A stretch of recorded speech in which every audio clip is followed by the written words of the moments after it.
Good morning friends.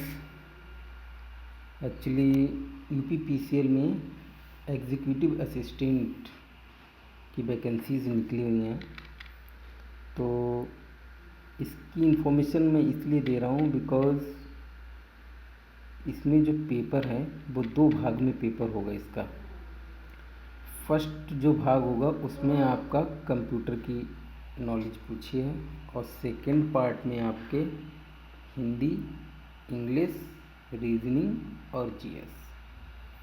तो इसको बताने का मेन मोटिव मेरा ये है कि इसमें जो पहला पार्ट है कंप्यूटर का, जिसमें 50 क्वेश्चन आएंगे, तो उसकी प्रिपरेशन मैं इसी चैनल पे कराऊंगा जिस पे ये मैं वीडियो अपलोड करने जा रहा हूँ। तो मैंने सोचा उसकी जानकारी देने से पहले आपको इसकी पूरी डिटेल भी दे दी जाए, जिससे कि आप इसको फॉर्म को अप्लाई कर सकें। एक्चुअली ये फॉर्म जो है वो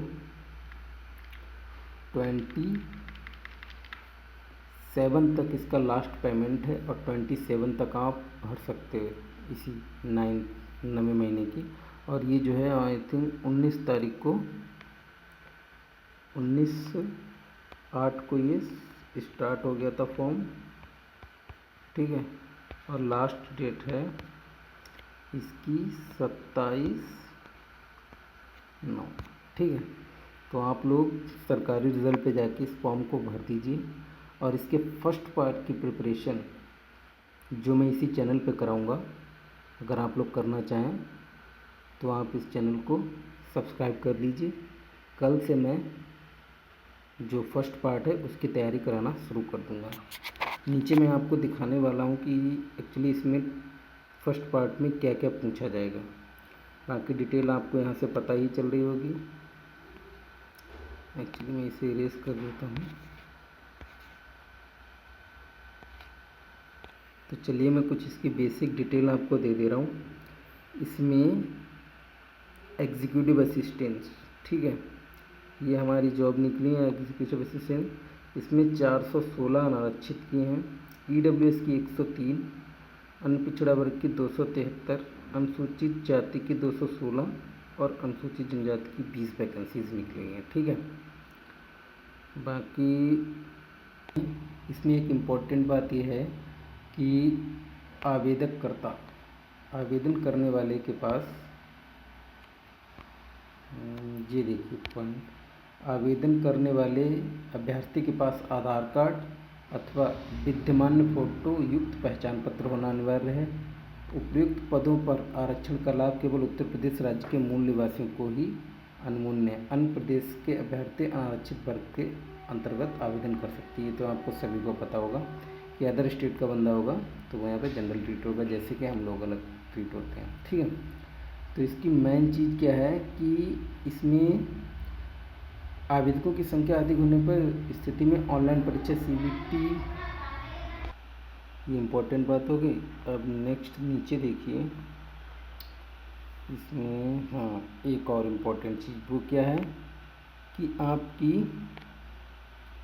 आयु 21 वर्ष हो और मैक्सिमम आपकी 40 वर्ष हो, तब तक आप अप्लाई कर सकते हैं, ठीक है। अब बात करते हैं चयन प्रक्रिया की। तो चयन प्रक्रिया जो है वो 2 भागों में है, ठीक है। इसमें एक चीज़ और अनिवार्य मांगी है कि जो आपकी एलिजिबिलिटी है वो किसी भी मान्यता प्राप्त विश्वविद्यालय से, आपके मान्यता प्राप्त विश्वविद्यालय से स्नातक की उपाधि अथवा किसी राज्य सरकार द्वारा मान्यता प्राप्त समकक्ष उपाधि हो। और कंप्यूटर पर हिंदी में 30 शब्द प्रति मिनट की गति अनिवार्य है। और ये आप लोग खूब ध्यान से सुन लीजिए, इसमें कीर्ति देव में मांगी है, कीर्ति देव, ठीक है। ये मंगल पे नहीं है, खूब ध्यान दीजिएगा, ये किस में मांगी है, कीर्ति देव में, ठीक है। अब लिखित परीक्षा देखिए कैसे क्या होगी इसकी। चयन प्रक्रिया क्या है, लिखित एवं दक्षता परीक्षा, यानी चयन लिखित एवं टंकस्टन परीक्षा के आधार पर होगा जो चयन होगा। लिखित परीक्षा यानी CBT प्रश्न पत्र 2 भागों में होगा। ठीक है, प्रश्न पत्र हिंदी और अंग्रेजी दोनों भाषाओं में होगा।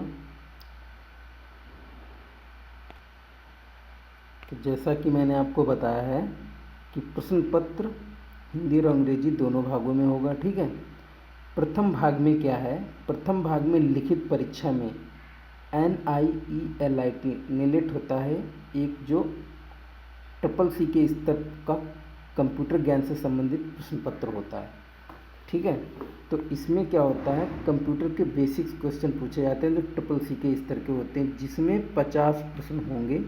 प्रत्येक प्रश्न 1 अंक का होगा, अर्थात ये परीक्षा 50 अंकों की होगी। गलत उत्तर के लिए 1/4 अंक प्रदान, गलत उत्तर के लिए ऋणात्मक यानी 1/4 आपका काट लिया जाएगा, अर्थात 1/4 अंक की कटौती की जाएगी।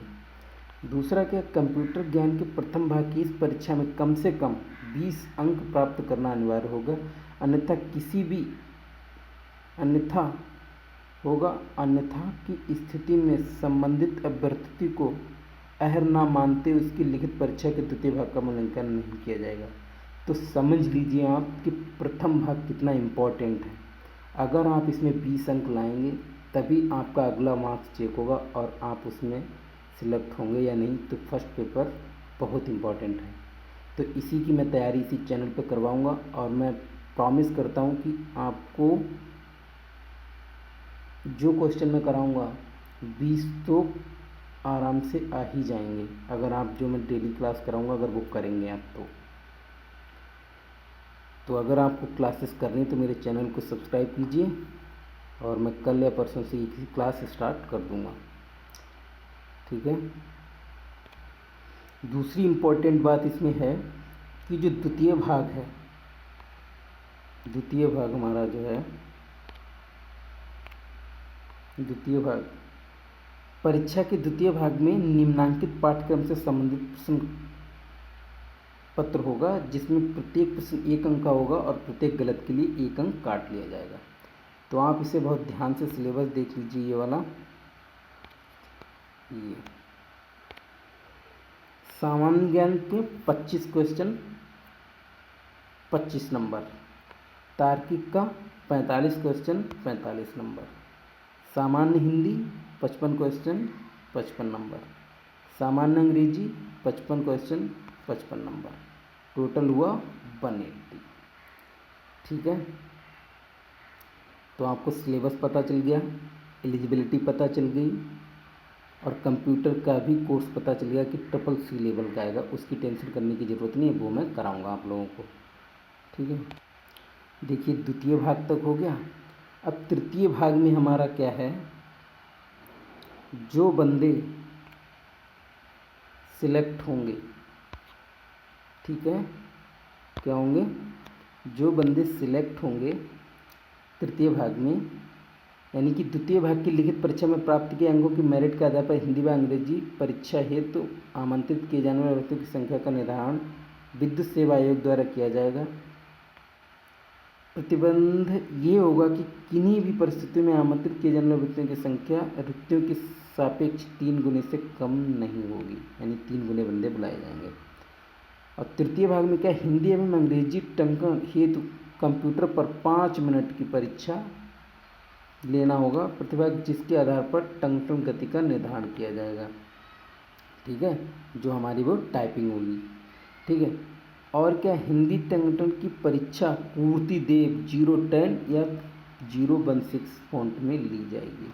ये आप लोग खूब ध्यान से देख लिए, लोगों को कन्फ्यूज़न होता है कि इसमें कंप्यूटर में जो हिंदी की टाइपिंग है वो किस में होगी, लोगों को यही नहीं पता चलता है कि मंगल में है या पूर्ति में। तो खूब ध्यान से देखिएगा किस में मांगते हैं, पूर्ति देव में मांगते हैं, और मंगल और पूर्ति देव की हिंदी टाइपिंग में काफ़ी डिफरेंस है।